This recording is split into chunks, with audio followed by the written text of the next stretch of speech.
Halo Bolo, assalamualaikum. Iki Bolo ngirim sarapan. Ngirim sarapan Bolo. Iki wis aktivitasnya wis gawe pangan. Iki mulai nandur pari. Yo ngirim sarapan iki sing Daud padha sarapan wis. Mbah Di urung sarapan dhewe ketak paranane Bolo. Iki gawe pangan, petani Jawa Timur iki wis gawe pangan, Bos. Wis merah hino sumirat bang ing wetan pernae dengleng ki marani Mbah Di karo diura-ura, Bos. Kanca tani wiwit mangkat hanggarap sawahe hamangkol pacul garuluku hanggiring kebone.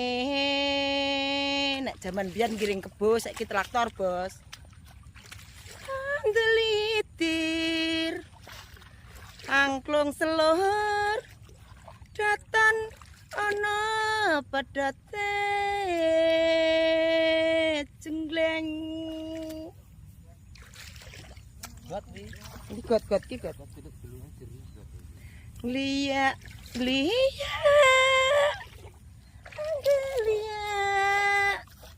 waton rame ing gawe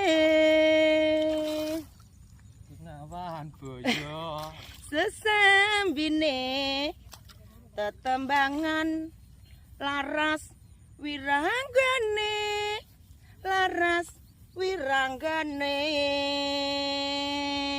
jengleng ngono lho Mbah Di. oh jengleng Munggo pe jahe wancing unduh tikel awetune super makmur murah sandang pangan wekasane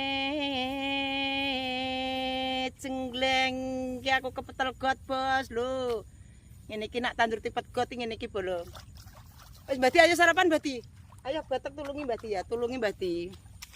ngirim ini sampai Ya geret Mbah Di.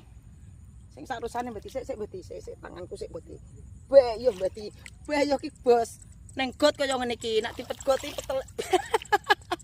Iya. Ya sarapan.